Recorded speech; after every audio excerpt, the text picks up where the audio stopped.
Hello, this is Blue Lungs, and in today's video, I'm going to go over everything that you need to know to easily take down Vile Lictor in Borderlands 4.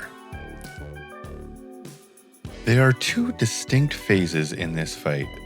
For the first phase, Vile is hanging from the ceiling in a fixed location.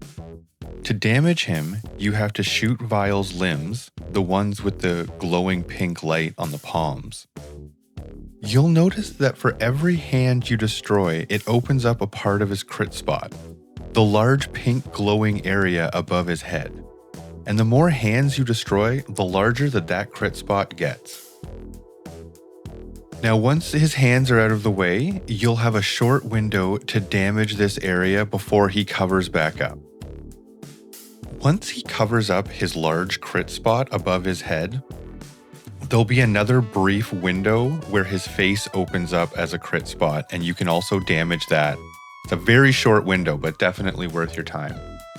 In the second phase, he is now upright and is as mobile as hell.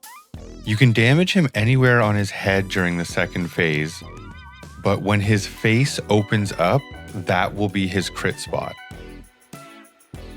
Now to go over Vile Lictor's attacks. In the first phase, he pretty much has 3 attacks. The first is a pink hand blast, which is pretty easily avoidable. The second attack is 2 variations of a moving wall that you have to avoid. Purple walls that you have to move around, and the blue walls that you have to jump over. The third attack is the Octo Bomb attack. Little octo robots spawn out of the ground and walk towards you, and then when they get close enough, they turn into mines and they try and blow your ass up. Vile Lictor's second phase attacks are basically amped up versions of his first phase attacks, with a few new ones mixed in. First off, there's Machine Gun Hands, an amped up version from the first phase that you can easily avoid by just strafing in one direction. The wall attacks from the first phase make an appearance in the second with a bit of a switch up. Now, Vile Lictor will summon 3 portals and shoot walls out of those portals at you. They are much faster than in the first phase, so best watch out for that. The Octo Bombs are still present in this phase and are just as annoying as they were in the first phase.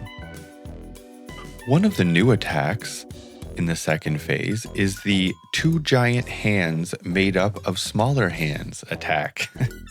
You'll just see 2 massive hands come out of the ground and they just fall down and try and smush you. This is a super slow and obvious attack that you shouldn't have any problem avoiding.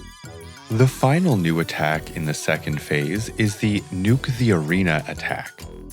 You'll notice that Vile floats into the middle of the arena, and you'll see several floating islands that appear around the outside of the arena. Quickly grapple up onto this island and wait until the huge pink explosion goes off in the middle. This is a very high damage attack, so you definitely want to immediately get up onto one of these floating chunks of rock around the outside to avoid the attack. In my humble opinion, the key to this fight, to be honest, is just don't ADS. You'll be able to see so many of the visual cues to avoid his attacks, especially the Octo Bombs. Another small little tip is that for your second wins, if you do actually die, not only the Octo Bombs, but his hands, the hands that you shoot in the first phase to open up the crit spots, those also count for your second win, so don't forget to take advantage of those. Here's a look at my entire fight with Vile Lictor, sped up of course.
Well, that's pretty much everything you need to know to take down Vile Lictor in Borderlands 4.